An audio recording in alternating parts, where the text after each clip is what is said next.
Friends, colleagues, and listeners, here we are again, podcast. We're back from Miami, back in cold Europe, and our guest today is Raoul Paul, who's the founder and MD of Cargo Hub. Raoul, lovely to see you, sir. Nice to have you on board. Thank you so much, Chris. It's a privilege to be here. Right, lovely. Right, I think you probably know the question I'm going to ask you. Tell me a little bit about Cargo Hub.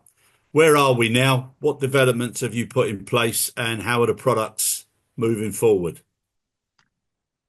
Interesting question because you know me a little bit, so a lot of things are going on. But we started in 2012, founded the company, and started building on something which we have identified, or I identified as a challenge in the industry, which was basically the cargo claims communication within the industry. So we started building from there, received the IATA Cargo Innovation Award for the cargo claims solution, and basically moved on into other areas like quality management, the ULD control, and one of our latest products is the RFS Control Tower. Right, excellent. Now, Raoul, a question that I've asked you a few times is the scope of your interested customers and also the products. Do you want to let us know, what's the broad perspective or the broad outlay of customers that you've now got on board? Well, basically, when we tried to make a business a product, then the question is, what is driving you forward to build something?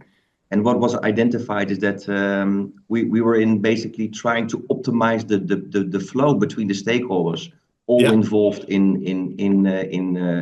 dealing with cargo services, the ground handlers, the airlines, the truckers, and the forwarders. So finding a mutual ground to create something which adds value for everyone. So basically increase the quality of the air cargo product. That was the main challenge. And that's where basically the concept of cargo claims loss prevention stepped in.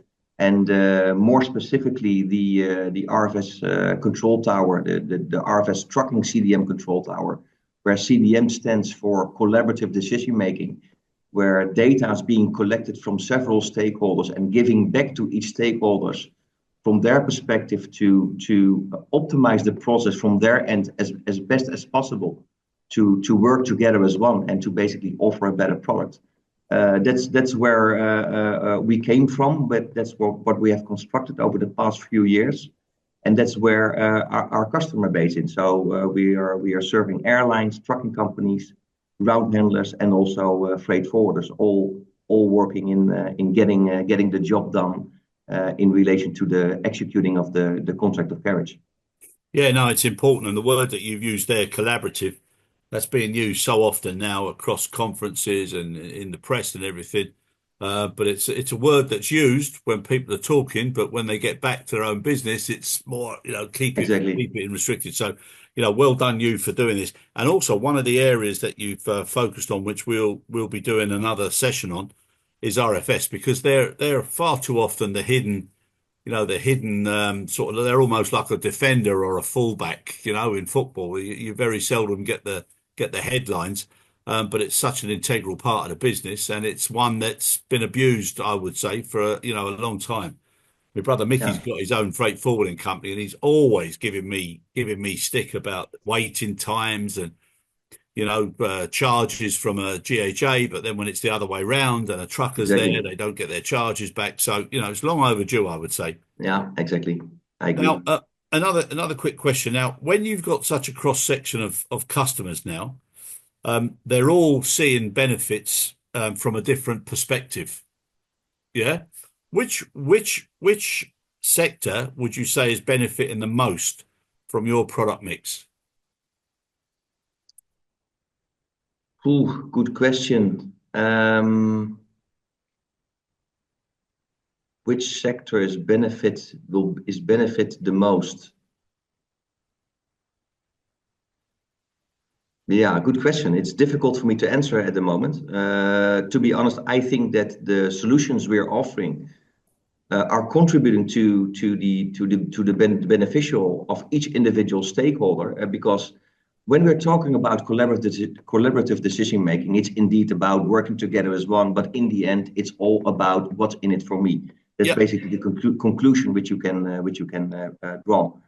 Um, so when you're building an application from the perspective of CDM, you need to try to identify the incentives for each individual stakeholder in order to make the whole product work. Because if you're talking about CDM and you're creating something which in the end only benefits, for example, the trucking company because they have always capacity, but the ground handler is not able to cope with that because they're not able to plan accordingly, or the other way around, that it will always fit the capacity management of the ground handler. But then as a result, the trucking companies need to find a way to align with their requirements one way or the other, if you get my point in Yeah. that area.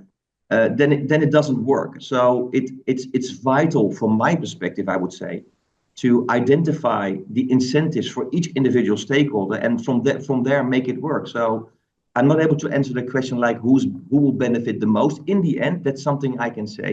In the end, if you create something which contributes to an improved quality of an air cargo product, then in the end, the one who is selling the product, the airline, offering an air cargo product to their shipper clients, executing the contract of carriage, that one will definitely improve. So it improves the service of the airline they provide to their clients, and in the end, the shipper who is paying for a service. So it increases the competitiveness of the air cargo product, and yeah, who's benefiting? I think we all do. Okay. Good answer, my friend. Everybody wins. And Yeah.